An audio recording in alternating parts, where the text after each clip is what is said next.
नमस्कार विद्यार्थी मित्र हो, मी डॉक्टर प्रतिभा जाधव. देश विदेश या प्रवास वर्णनपर संपादित पुस्तकातील कन्याकुमारी नावाचा पाठ आज आपण बघणार आहोत. देश विदेश हे संपादित पुस्तक आहे आणि निवडक प्रवास वर्णनातील काही उतारे या पुस्तकात समाविष्ट केलेले आहेत. तर आज आपण जो उतारा बघणार आहोत तो आहे गंगाधर गाडगीळ या प्रसिद्ध लेखकांच्या गोपुरांच्या प्रदेशात या प्रवास वर्णनातील कन्याकुमारी हा भाग. त्यापूर्वी गंगाधर गाडगीळांचा परिचय आपण थोडक्यात बघूया. गंगाधर गोपाळ गाडगीळ 25 ऑगस्ट 1923 रोजी त्यांचा जन्म झाला आणि 15 सप्टेंबर 2008 रोजी त्यांचे निधन झाले. गंगाधर गोपाळ गाडगीळ यांचा मुंबई येथे जन्म झाला. राज्यशास्त्र आणि अर्थशास्त्र घेऊन MA सुरतमधील भिकाभाई प्रेमचंद, मुंबईतील पोद्दार व सिडेनहॅम तसेच रुपारेल महाविद्यालयात प्राध्यापक आणि 1964 साली मुंबईच्या Narsee Monjee college of commerce and इकॉनॉमिक्सचे ते प्राचार्य होते. त्यानंतर आपटे तसेच वालचंद उद्योग समूहाचे आर्थिक सल्लागार म्हणून त्यांनी कार्य केलं. महाविद्यालयीन जीवनातच प्रिया आणि मांजर ही पहिली कथा त्यांनी 1941 साली लिहिली आणि ती प्रकाशितही झाली. मानसचित्रे हा 1946 मध्ये लिहिलेला पहिला कथासंग्रह. सातत्याने त्यांनी कथालेखन केलं. कडू आणि गोड, नव्या वाटा, कबुतरे, तलावातले चांदणे इत्यादी 10 कथासंग्रहांचं लेखन त्यांनी 1960 पर्यंत केलं. 1945 नंतर नवकथेचे अर्धयुग म्हणून ते ओळखले जाऊ लागले, म्हणजेच नवकथेचे जनक म्हणून ते ओळखले जाऊ लागले. मानवी जीवनाच्या विविध पैलूंचे, भावभावनांचे मनोहारी चित्रण कथेतून केले आहे. लिलीचे फूल ही 1955 मध्ये लिहिलेली कादंबरी. दुर्दम्य खंड 1 व 2 मधून चरित्रात्मक कादंबरीचा यशस्वी प्रयोग त्यांनी केला. वेड्यांचा चौकोन 1952 मध्ये लिहिलेले रंगभूमीवर यशस्वी ठरलेले त्यांचे नाटक. विनोद आणि प्रवास वर्णन या साहित्य प्रकारातही त्यांनी विपुल लेखन केलं. गोपुरांच्या प्रदेशात 1952 मध्ये हे प्रवास वर्णन प्रसिद्ध झालं. बंडू आणि स्नेहलता ही विनोदी कथांमधील त्यांची पात्र अजरामर झालेली आहेत. खडक आणि पाणी 1960 मध्ये त्यांनी समीक्षाविषयक हे पुस्तक लिहिलं. एका मुंगीचं महाभारत या आत्मचरित्रास साहित्य अकादमी पुरस्कार तसेच जनस्थान पुरस्कार अशा अनेक पुरस्कारांनी सन्मानित केलेलं आहे. तर आता आपण बघूया गंगाधर गाडगीळ लिखित गोपुरांच्या प्रदेशात या प्रवास वर्णनातील कन्याकुमारी हा उतारा. सकाळी आम्ही एका उडुपी हॉटेलात न्याहारी केली आणि नेहमीप्रमाणे हट्टीपणाने चहा मागवला आणि नेहमीप्रमाणे तो चहा कॉफीसारखा लागला. त्यामुळे आमची वृत्ती देवालयात जायला अनुकूल अशी झाली आणि आम्ही पद्मनाभ स्वामीचं देवालय पाहायला निघालो. वाटेत ठिकठिकाणी RSP असे मोठ्या लाल अक्षरात लिहिलेलं आम्हास आढळलं. तेव्हा आम्ही एका माणसाला विचारलं, ही कसली अध्यक्षरं आहेत? रेडिकल सोशलिस्ट पार्टी या नावांची. तो म्हणाला, हा पक्ष तेथे बराच लोकप्रिय आहे का? आम्ही विचारलं. गंभीरपणे म्हणाला, तो पक्ष लोकप्रिय असता तर त्याचे नाव असे सगळीकडे चिताडण्याची आवश्यकता भासली नसती. आम्ही हसलो, पण तो मात्र हसला नाही. तसाच गंभीरपणे चालत पुढे गेला. पद्मनाभ स्वामींच्या देवालयाच्या पुढचे भव्य प्रवेशद्वार नवथर बांधल्यासारखे आम्हाला वाटले आणि चर्चच्या बांधणीचा त्यावर परिणाम झाल्यासारखा दिसला. प्रवेशद्वारातून आत गेल्यावर भव्य गोपूर दिसले, पण भोवती बांधलेल्या छकडी परातीवर गोंडपाटे बांधून ते झाकून टाकण्यात आले होते. त्यामुळे आम्ही जरा खट्टूच झालो. देवालयाकडे जाणाऱ्या रस्त्याच्या बाजूला 2 मोठाले बांधून काढलेले तलाव आहेत. त्यांच्या भोवती असलेल्या अरुंद छपरांवर छोटे छोटे अनेक नंदी कोरलेले आहेत. देवळाच्या समोरच मोठाल्या राक्षसांच्या आकृती तयार करण्याचे काम चालले होते. माणसाच्या दुप्पट आकाराच्या त्या असाव्या. त्यातल्या काहींवर खडे, मुखवटे वगैरे चढवून झाले होते. त्यांचे उग्र विकट चेहरे व त्यांचे क्रूर मोठाले लोंबते डोळे पाहून ते राक्षस आहेत अशी आमची खात्री पटली. 1-2 राक्षस तयार व्हायचे होते. त्यामुळे त्यांची लाकडाची हाडे व बांबूच्या बरगड्या आम्हाला पाहता आल्या. त्यांची मुंडकी तयार झालेली नसल्यामुळे त्यांचा शिरच्छेद झाल्यासारखा वाटत होता. तेथल्या एकंदर प्रकारावरून यात्रेची तयारी चालली असल्याचा कयास आम्ही बांधला. चौकशी करता तो बरोबर ठरला. या दक्षिणेच्या लोकांच्या जीवनात देवालय व यात्रा यांना एकंदरीत फार महत्त्व दिसतं. या गोष्टीची त्यांच्या जीवनात गुंफणच होऊन गेली आहे. दरवर्षी हे लोक असे मोठाले राक्षस मेहनत घेऊन तयार करतात आणि मग आपल्या देवतांच्या हस्ते मोठ्या उत्सवाने त्यांचे निर्दालन करतात. कोण असतील हे राक्षस? त्यांच्या विनाशाचे आमच्या पूर्वजांना एवढे महत्त्व का वाटले आणि त्यांच्या विनाशाची स्मृती अशी शतकानुशतके आमच्या मनात कोरलेली का राहावी? आजच्या आमच्या जीवनाचा अर्थ लावताना देखील आम्ही त्या राक्षसांचा प्रतिकात्मक उपयोग का करावा? हे प्रश्न मी पुन्हा पुन्हा स्वतःला विचारतो. ते लोक मात्र स्वतःला हा प्रश्न विचारित नव्हते. लहान मुलांना भातुकली जितकी खरी वाटते तितकेच त्यांना त्या राक्षसांचे अस्तित्व खरे वाटत होते. फार फार पूर्वी असे अगडबंब राक्षस होतेच आणि गरुडावर अगर नंदीवर बसून त्यांच्या देवांनी त्यांचे निर्दालनही केले होतेच. आणि नाटकाच्या रूपाने ते ती गोष्ट पुन्हा पुन्हा स्वतःला पटवून देत होते. स्वतःच्या मनावर बिंबवित होते. कशा करता? नुसत्या उत्सवाच्या हौसेने की मानवी मनातल्या आणखी काही खोल प्रेरणांमुळे? देवळाच्या आम्ही अधिक जवळ गेलो तेव्हा तेथे आम्हाला शिपायांची एक चौकी दिसली. ती पाहून मी ओळखले की संस्थानातल्या राजघराण्याचे हे देवस्थान असावे. देवाला महत्त्व चढायलासुद्धा धनिकांनी आणि बलिष्ठांनी त्याची पूजा करावी लागते. ज्याच्या त्याच्या घरातल्या ताटलीतल्या देवात एखादा विष्णूचा अवतार असतोच, पण पद्मनाभ स्वामी होण्याचे काही त्याच्या नशिबात नसते. देवाच्या दारात शिपाई पाहिले की मला चीड येते आणि मी देवालयात प्रवेश करण्याचा प्रयत्न केला तेव्हा बंदूकवाल्या शिपायाने मला अडवल्यानंतर ती चीड काही कमी झाली नाही. साहेब आता भेटायचे नाहीत असे एखाद्या पट्टेवाल्याने सांगावे तसे त्या बंदूकवाल्या शिपायाने सांगितले. सकाळी देवाचे दर्शन होणार नाही, संध्याकाळी या. इतक्या उर्मट देवाच्या दर्शनाला जाऊच नाही असा विचार एकदम मनात आला, पण मी तो दाबला. तेवढ्यात त्या शिपायाने आणखीही एक अट सांगितली. नुसत्या धोतरानिशी आलात तरच देवात प्रवेश मिळेल. मला धोतर नीटसे नेसता येत नसले तरी धोतर नेसायला माझी आडकाठी नव्हती. ती अट मला अनावश्यक वाटली इतकंच. पण देवाच्या दारातले ते शिपाई पाहून मला आलेली चीड आज कमी होईना. त्यात ज्यांना स्वतःचं राज्य रक्षता आलं नाही अशांनी शिपायांकरवी देवांचं रक्षण करण्याचा आव आणावा हे अधिकच चीड आणणारे होते. आम्ही परत फिरलो आणि देऊळ पाहता येत नाही तेव्हा प्राणी संग्रहालयाला पाहायचे ठरवले. बसस्टँडवर आम्ही गेलो, पण बसच्या पाट्या मल्याळी भाषेत लिहिलेल्या असल्याकारणाने आम्हाला काहीच अर्थबोध होईना. त्यामुळे चौकशी करावी लागली. बस करता लोकांनी रांगेत उभे राहायचे ही पद्धत मला वाटतं मुंबईशिवाय इतरत्र कुठेच नाही. बस आली की सगळ्यांनी आत घुसायचे. माणसे कोंबणे अशक्य झाले की बस चालू करायची अशी सर्वत्र रीत दिसली. त्रिवेंद्रम या गोष्टीला अपवादभूत नव्हते. शिवाय बाहेरून जरी त्रिवेंद्रमच्या बसगाड्या ऐटबाज दिसल्या तरी आत बसायची सोय काही चांगली नव्हती. मात्र या बसगाड्यांचे एक वैशिष्ट्य असं की त्यात बायकांकरता निराळे कंपार्टमेंट होते. मुंबईत फुकट देखील आम्ही राणीच्या बागेत प्रवेश करायला तयार नसतो, पण त्रिवेंद्रमला मात्र चौकशी करून व बसमध्ये स्वतःचे हाल करून घेऊन आम्ही प्राणी संग्रहालय पाहायला गेलो. तेच कशाला, वेरूळ व अजंठाला जाऊन मी तेथील लेणी पाहिली आहेत, पण मुंबईजवळच्या घारापुरीला मात्र मी गेलेलो नाही. माणसाच्या या वृत्तीबद्दल परवाच मी कुठेसा एक चुटका वाचला. पॅरिसमधल्या एका फ्रेंच माणसाला एका अमेरिकन प्रवाशाने विचारलं, इथल्या पार्लमेंटची इमारत तुम्ही पाहिली आहे का? तेव्हा तो रागाने म्हणाला, no, why should I am a parishioner, not a damn tourist. प्राणी संग्रहालयात अनेक पक्षी होते. त्यातल्या त्यात काहींचे सौंदर्य तर मनाला भुरळ पाडणारे होते. मोठाल्या अनेक रंगी पोपटांची एक जोडी तर मला फारच आवडली. लांब बाणांचे करकोचे तेथे विचारपूर्वक एक एक पाऊल टाकीत हिंडत होते आणि पंखांचा खूप फडफडाट करून थोडेसे उडत होते. बदके फताकडी पावले टाकीत होती आणि मोर आपल्या रूपाला विसदृश्य असा मांजरासारखा आवाज काढत होते. त्यांच्यातले पांढरे शुभ्र मोर मला फार मोहक वाटले. एका रिकाम्या पिंजऱ्यात बहुधा आपल्याकडे कोणी पाहावे अशा अपेक्षेने कावळे जाऊन बसले होते. त्यांना पाहून काही साहित्यिक स्मृती जागृत झाल्या. सोनेरी ठिपक्यांच्या कांचन मृगाने मान बाकदारपणे वळवून आमच्याकडे पाहिले आणि कुंपणावरून उडी मारून त्याला पकडून आणा असे सांगायला आमची सीता बरोबर नव्हती याचे समाधान वाटले. सांबराची शिंगे ऐटबाज होती, पण त्याच्या जनान्यातल्या स्त्रिया सुंदर होत्या असे म्हणायला मी तयार नव्हतो.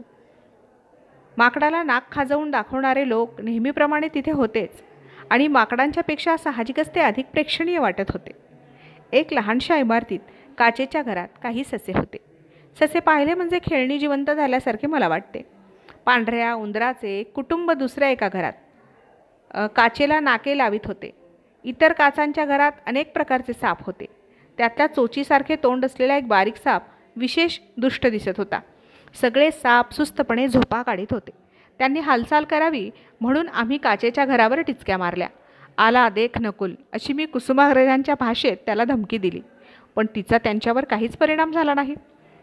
त्यांची भाषा बहुधा मल्याळी असावी. तेथल्या एका शिपायाने त्यांना काडीने डिवचले तेव्हा मात्र ते जागे होऊन फुत्कारू लागले. त्या सापांना लांबलचक लॅटिन नावे दिलेली होती. ती वाचून प्राणीशास्त्र म्हणजे प्राण्यांना लॅटिनमध्ये दिलेल्या शिव्या ही व्याख्या मला पटली. तेथल्या त्या शिपायाला बक्षिसी न देता आम्ही बाहेर पडलो. तेव्हा तो त्या डिवचलेल्या सापासारखाच फुत्कारला असावा. दुसऱ्या एका छोट्या इमारतीत सुंदर चित्रे होती. जावा आणि बाली या प्रदेशातील चित्र मला विशेष आवडले. त्या प्रदेशातील हिंदू संस्कृती त्या चित्रातूनही व्यक्त होत गेली. आणखी एका इमारतीत वस्तुसंग्रहालय आहे असे त्याचे एकाने आमच्याजवळ वर्णन केले होते, पण ते काही आम्हाला यथातथ्य वाटले नाही. तिथे प्राण्यांचे सांगाडे, निरनिळ्या प्रकारचे दगड वगैरे ठराविक वस्तू होत्याच, पण मुख्यतः तेथल्या धातूच्या व पाषाणाच्या मूर्तीच प्रेक्षणीय होत्या. मला आवडणाऱ्या नटराजाच्या अनेक मूर्ती तेथे होत्या. या नटराजाने मला भुरळच घातली आहे. त्याच्या बांधेसूद मूर्तीतून व्यक्त होणारे पौरुष, स्थिरतेतूनही व्यक्त होणारे त्याचे चापल्य, एका पायावर लीलेने तोल सावरून शत्रूच्या छातीवर नाचण्याकरता उचललेला तो त्याचा दुसरा पाय, त्याचे लांबसडक वळवळत्या सर्पाची आठवण करून देणारे चार बाहू, त्याचा छिनलेला रेखीव चेहरा आणि त्यावर व्यक्त होणारा पाशवी उन्माद आणि पराक्रमाच्या या काहीशा अमानुष्य प्रतीकाला वेढणारे ते दैवी वलय. बुद्धाच्या थुलथुलीत ध्यानस्थ मूर्तीपेक्षा मला ही नटराजाची मूर्तीच अधिक आवडते. ब्रह्मा, विष्णू व महेश यांची तेथे चाचलेली त्रिमूर्ती देखील मला आवडली. परमेश्वराच्या रूपात चेहऱ्यावर दाखवलेले वेगवेगळे भाव प्रेक्षणीय होते. अर्धनारी नटेश्वराची मूर्ती मात्र हिडीस वाटली, पण तरी मानवी अनुभवांचा एक भाग तिच्यातून व्यक्त होत आहे हे कबूल करावे लागले. जुन्या काळचे सोन्याचे भले मोठे दागिने देखील तेथे ठेवलेले होते. त्यावरचे काही नक्षीकाम मोठे सुंदर होते. दागिने देखील तेथे ठेवलेले होते, त्यावरच काही नक्षीकाम. पण दागिने घालणे या गोष्टीला वेटलिफ्टिंगच्या व्यायामाचे स्वरूप यावे हे काही मला मान्य होऊ शकले नाही. जड कर्णभूषणे घालून फाटलेले इथल्या बायकांचे कान मी पाहिले होते, तेव्हा त्या वस्तुसंग्रहालयातले दागिने घालणाऱ्या बायकांच्या मानांना घट्टे पडत असतील आणि हातांचे हाडे वाकत असतील याची मला खात्री पडली. Hours to protect, hours to enjoy हे त्या वस्तुसंग्रहालयातले ब्रीदवाक्य मला पसंत पडले. पण येणाऱ्या लोकांचे वजन करायची सोय तिथे दारातच असावी हे काय मला पसंत पडले नाही. ही विसंगती मला वस्तुसंग्रहालयातल्या वातावरणाला उणेपणा आणणारी वाटली. आमच्या वजनात काही अधिक उणे झाले आहे की काय ते आम्ही तेथे पाहिले, पण वजनात काहीच फेरफार झाला नव्हता. प्रवासाच्या दगदगीने आपण बारीक झालो आहोत हा आमचा गोड गैरसमज त्यामुळे विरघळून गेला आणि आम्ही जरा हिरमुसले झालो. वस्तुसंग्रहालयातून बाहेर पडून आम्ही राजवाड्याच्या दिशेने चालत गेलो. राजवाडा एका छोट्या टेकडीवर आहे. त्याची बांधणी पाश्चात्य पद्धतीची दिसत होती. राजवाड्यात जाण्यास परवानगी मिळत नसल्याकारणाने आम्हाला रस्त्यावरूनच त्याचे दर्शन घेऊन परतावे लागले. राजवाड्याच्या समोरच दुसऱ्या एका टेकडीवरील ऑब्झर्वेटरी आहे. हॉटेलकडे परतताना आम्ही टांगा केला. येथे झटका हा प्रकार नाही. बडोद्याला असतात तसले टांगे येथे मिळतात, मात्र हे टांगे अधिक चांगले असतात. टांगेवाल्याने आम्हाला आड रस्त्याने नेले आणि मग ध्यानात आलं की त्रिवेंद्रमचा आधुनिकपणा राजरस्त्यापुरताच मर्यादित आहे. या मुखवट्याच्या मार्गे कच्च्या सडकांचे, गल्ली बोळांचे, न बांधलेल्या गटारांचे आणि जुन्या अंधाऱ्या घरांचे खरेखुरे त्रिवेंद्रम आहे. दुपारी आम्ही बसने कन्याकुमारीला निघालो. ही एक्सप्रेस बस देखील चांगली होती, पण आम्हाला उटीहून कोईम्बतूरला नेणाऱ्या बसची सर या बसला नव्हती. माझी आपली अशी कल्पना होती की हिंदुस्थानच्या या दक्षिण टोकाला लोकवस्ती फारशी नसेल. तो भाग एकंदर मागासलेलाच असेल. तेथे बराच दलदलीचा प्रदेश असेल आणि एकंदर भाग बराच चिंचोळा असेल, पण यातले काहीच खरे ठरले नाही. आमच्या 3-4 तासांच्या प्रवासात आम्हाला शेवटपर्यंत चांगली दाट वस्ती दिसत होती. मधूनमधून मोठमोठी गावे लागत होती. तेथे विजेचा पुरवठा होता आणि आम्ही नागरकॉईलच्या ज्या एका साध्याशा हॉटेलात चहा घेतला तेथे तर रेफ्रिजरेटर होता. तेथे दलदल कोठेच नव्हती आणि सर्वत्र लागवड झालेली होती. भूगोल शिकताना हिंदुस्थानच्या नकाशात मी तो भाग अगदी चिंचोळा काढीत असे. त्यामुळे माझी अशी कल्पना झाली होती की एका अरुंद पट्टीवरून 2 बाजूंचा समुद्र पाहत आम्ही काही मैल तरी प्रवास करू.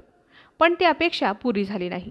कारण तो भाग चिंचोळा असला तरी हिंदुस्थानच्या अवाढव्य विस्ताराच्या मानाने यामुळे अगदी कन्याकुमारीला पोहोचेपर्यंत आम्हाला समुद्राचे दर्शन झाले नाही. कन्याकुमारीपर्यंतचा रस्ता चांगला आहे आणि पर्वतीने कापल्यासारखे डोंगर सर्व रस्ताभर सोबत करतात. मोटार अशी बऱ्याच वेळ चालली आणि मग एकदम थांबली. आम्ही प्रश्नार्थक मुद्रेने एका सहप्रवाशाकडे पाहिलं तेव्हा तो म्हणाला, प्रवास संपला. आम्ही समोर पाहिलं तो औचितपणे रस्ता संपला होता. पुढे छोटासा वाळूचा किनारा होता आणि त्याच्याही पुढे समुद्र पसरला होता. क्षितिजापर्यंत पसरला होता. त्याच्या पलीकडे ओसंडला होता. हिंदुस्तान देश संपला होता. आशिया खंड संपले होते. सागराचे साम्राज्य सुरू झाले होते. अनपेक्षितपणे दिसलेल्या या दृश्यानं मी बावरून गेलो. त्या दृश्याचे स्वागत कसे करावे ते माझ्या मनाला समजेना. तेवढ्यात मोटार हलली आणि किनाऱ्याने पुढे जाऊन केप हॉटेलच्या विस्तीर्ण आवारात जाऊन थांबली. केप हॉटेलमध्ये जाऊन आम्ही एक खोली घेतली. तोंड वगैरे धुतले, चहा घेतला आणि मग पळतच बाहेर पडलो. संध्याकाळ झाली होती आणि सूर्य मावळायला जो काही तासभर शिल्लक होता तेवढ्या वेळात ते सगळं दृश्य आम्हाला पोट भरून पाहायचं होतं. माझं मन भावनाकुल झालं होतं. कितीतरी कल्पना मला सुचत होत्या. कितीतरी आठवणी येत होत्या. मी हरवलो आहे असं वाटत होतं. त्या एकटेपणात मी बराच वेळ काढला आणि मग मला तितक्याच तीव्रतेने जाणीव झाली की मी एकटा नाही. माझ्या मागे माझ्या देशाचा प्रचंड विस्तार आहे. आकाशात बुडालेली हिमालयाची हिमशिखरं आहेत.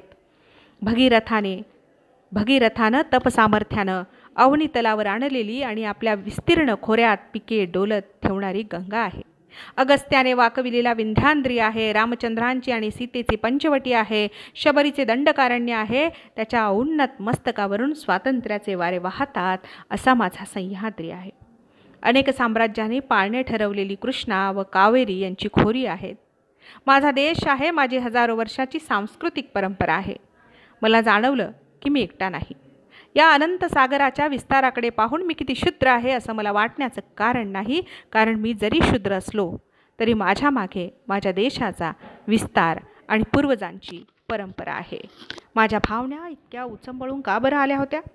सागरात बुडालेले ते भूमीचे टोक आणि पुढे पसरलेला सागराचा विस्तार हे दृश्य मोठे भव्य होते, यात शंका नाही. शिवाय त्या स्थानाशी अनेक स्मृती व कल्पना निगडीत झालेल्या होत्या. तेथे अगदी टोकाला कन्याकुमारीचे देवालय होते आणि दूर तिकडे हिमालयात वास्तव्य करणाऱ्या कैलासनाथाने आपले पाणी ग्रहण करावे म्हणून कन्याकुमारी आज हजारो वर्ष तेथे तपश्चर्या करत होती.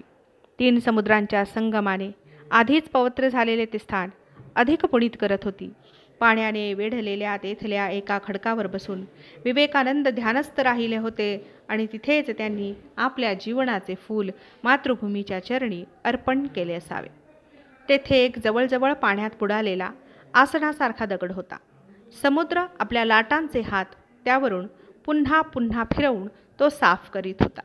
त्या दगडाच्या आसनावर बसूनच बहुधा अगस्त्याने सागराचे हृदय कंपित करणाऱ्या पवित्र गायत्री मंत्राचा घोष केला असावा आणि 3 आचमणे करून सगळा समुद्र पिऊन टाकला असावा. पण ही सगळी कारणं पुरेशी नव्हती. मला वाटतं की या भारताच्या दक्षिण टोकापर्यंत पसरत जायचे ही माझ्या पूर्वजांची हजारो वर्षांची महत्त्वाकांक्षा होती.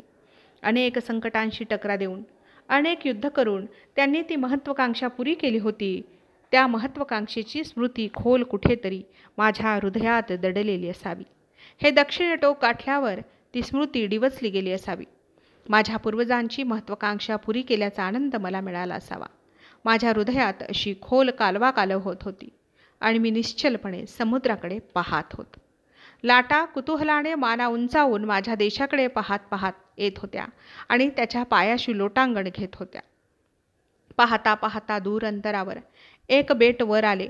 त्यावर सावरकरांची किडकिडीत मूर्ती मला दिसू लागली आणि त्यांची कविता माझ्या मनात घुमू लागली. ने मजसी ने परत मातृभूमीला, सागरा प्राण तळमळला.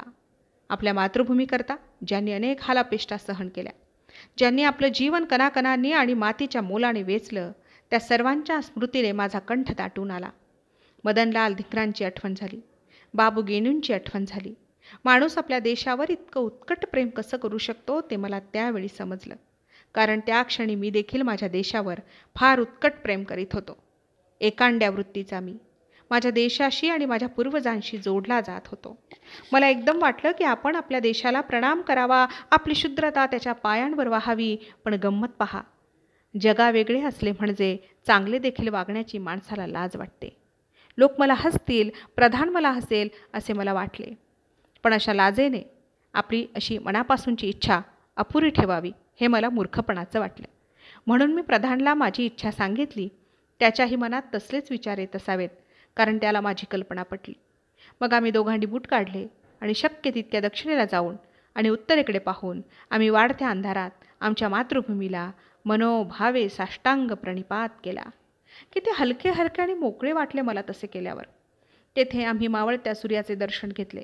कन्याकुमारीला सूर्य समुद्रातून उगवतो आणि समुद्रात मावळतो. तो सूर्योदय आणि सूर्यास्त पाहण्यात काही विशेष आहे असं मानतात. समुद्रात होणारा सूर्यास्त मी अनेक वेळा पाहिला आहे. त्याहून केप कॉमेरिनचा सूर्यास्त काही वेगळा असेल असं मला वाटत नव्हतं, आणि तसा तो नव्हताही. पण अनेक लोक वाळूच्या ढिगाऱ्यांवर चढून सूर्यास्त पाहायला उभे होते, म्हणून आम्ही देखील एका वाळूच्या ढिगाऱ्यावर चढून उभं राहिलो. आकाशात पश्चिमेला ढगांचे थरावर थर चढले होते आणि त्यामुळे इतरांप्रमाणे सूर्यास्त दिसेल की नाही याची आम्ही काळजी करू लागलो. आमचे नशीब सिकंदर होते. अगदी खाली उतरल्यावर ढगांच्या फटीतून नारंगी सूर्यबिंबांचे आम्हाला दर्शन झाले. त्याच्या भोवतालाचे ढग देखील नारंगी रंगाने माखून गेले होते.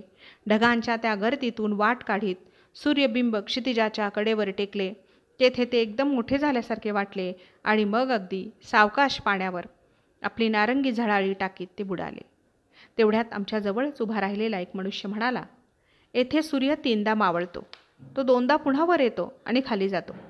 त्या वेड्या कल्पनेने आम्हाला हसू आलं. तरी पण कुतूहल चाळवल्यामुळे आम्ही सूर्यवर यायची वाट पाहत उभं राहिलो. पण तेवढा चांगुलपणा सूर्यनारायणाने दाखवला नाही. दाटणाऱ्या अंधारात आम्ही केप हॉटेलकडे परतलो. समुद्राचे हिरवे पाणी राखाडी रंगाचे झाले होते.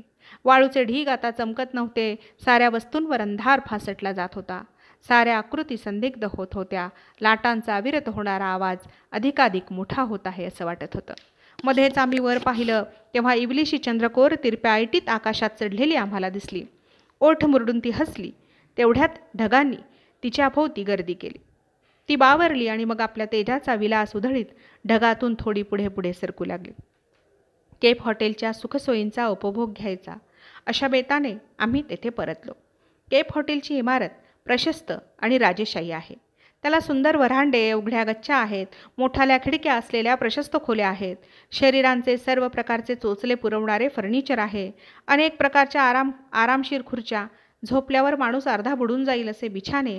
रात्री घामाने थबथबत अस्वस्थपणे आम्ही झोप काढली.